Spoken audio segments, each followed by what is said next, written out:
in association with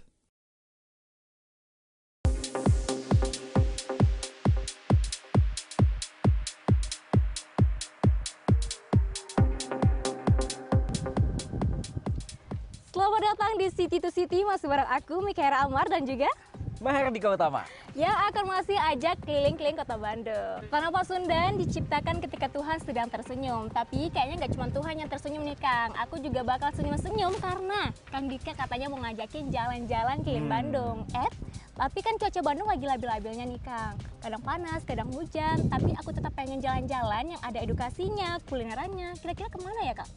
Pengen yang datang ke satu tempat tapi dapat semua gitu. Ada banget di kota Bandung.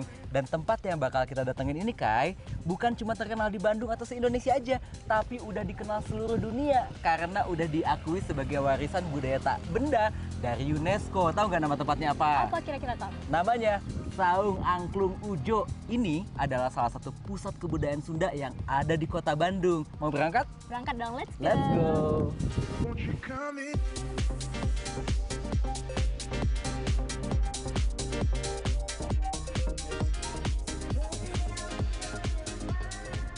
Wah, jalanan Bandung ternyata gak semuanya mulus ya Kang. Jadi ragu nih mau make up di mobil.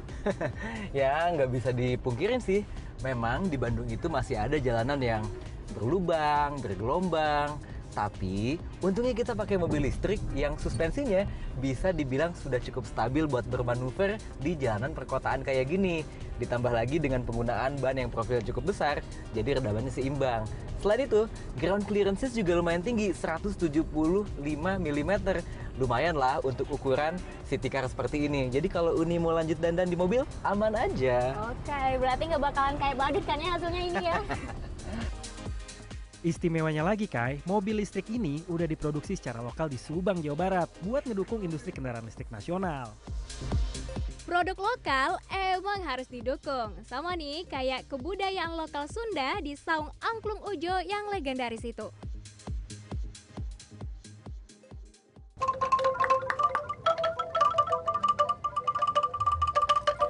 Kita udah sampai nih Kai di Saung Angklung Ujo yang ada di kawasan Padasuka Cicahem, Kota Bandung. Di sini kita bisa lihat nih berbagai macam jenis angklung. Angklung itu adalah alat musik kesenian Sunda yang terbuat dari bambu, Kai. Oh, berarti di sini kita bisa belajar dan juga tahu jenis-jenis angklung dong, Kang? Bener banget, selain tahu atau melihat berbagai macam jenis angklung dan kesenian lainnya yang terbuat dari bambu, di Saung Angklung Ujo ini kita juga bisa lihat pertunjukan bagaimana alat musik tradisional dipadukan dengan seni modern. Kemudian juga kita bisa melihat bagaimana angklung dibuat. Dan nanti juga akan banyak banget aktivitas yang bisa kita ikutin di Saung Angklung. Wow, menarik banget kan. Gimana kalau kita langsung masuk aja ke dalam? Let's go. Oke. Saung Angklung Ujo sudah ada sejak tahun 1966. Didirikan oleh sang maestro mendiang Ujo Ngalagena dan istrinya Uum Sumiati. Kita benar-benar dibuat terpukau sama rangkaian pertunjukan kali ini. Mulai dari tradisi helaran, tari topeng, sampai repertoar lagu dan orkestra dengan angklung yang kadang bikin syahdu, tapi juga bisa bikin goyang. Gimana, keren kan? Tadi kita lihat gimana angklung bukan cuma jadi musik tradisional aja, tapi udah bisa dikombinasikan dengan musik modern, dangdut, jazz, semuanya bisa. Ya, Kang, biasanya kan angklung itu identik sama musik tradisional aja ya. Ternyata bisa fleksibel nih ya dengan musik-musik kekinian. Bener banget. Habis ini kita bakal nyobain main angklung kayak teman-teman yang tadi. Oke, boleh. Oke. Yang belum dapat angklung, adik-adik boleh ya. angkat tangannya. Lebih keras. Jadi nggak heran ya, kenapa UNESCO menobatkan angklung sebagai warisan budaya tak benda sejak tahun 2010. Karena emang sebagus itu ya, Kang.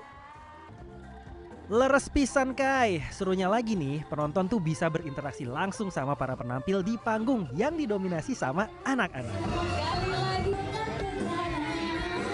Udah berapa lama latihan di Saung Angklung Ujo? Dari TK. Udah lama dong ya? Apa aja yang dipelajarin?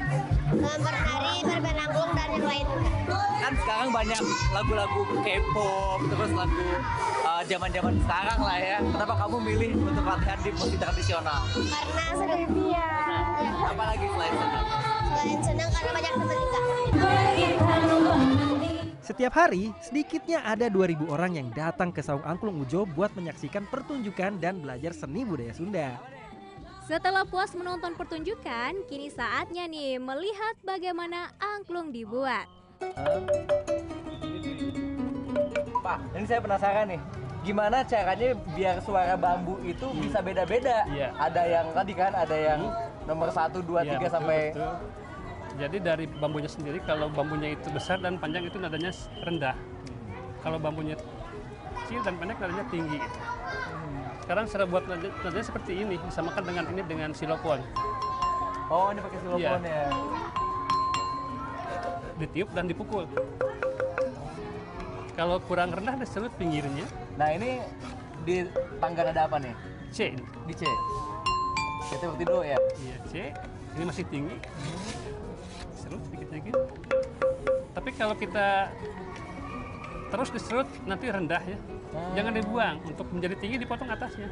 Tinggi Oh, lagi. gitu. Jadi semakin tipis itu semakin rendah dan semakin pendek semakin tinggi. Pak Rahmat adalah satu dari 500 orang yang terlibat dalam kegiatan seni budaya dan pelestarian lingkungan Saung Angklung Ujo. Mayoritas dari mereka adalah warga yang tinggal di sekitar Saung Angklung Ujo dari masa ke masa. Kalau menurut waktu dulu ada dari UNESCO ketika angklung mau disahkan sebagai Intangible Cultural Heritage, angklung di Saung Angklung Ujo itu hidup dan menghidupi. Nah, hidup setiap hari kita mainkan gitu ya, latihkan dan juga menghidupi untuk kebutuhan-kebutuhan ekonomi warga, ekonomi yang terlibat di sini gitu ya. Dulu juga almarhum kan niatnya ini adalah lebih kepada bagaimana seni tradisional ini hidup dan masyarakat sekitarnya juga benar-benar hidup dari berkesenian tradisional. Di Saung Angklung Ujo juga ada kafe yang menyajikan berbagai panganan khas tanah Pasundan kayak begini.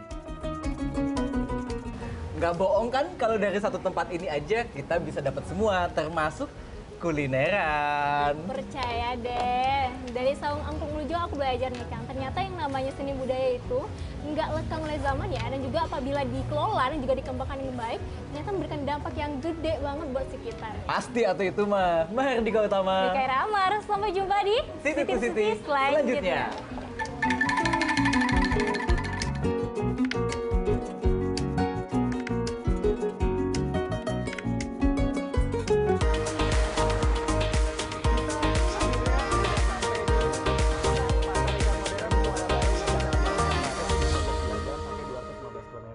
In association with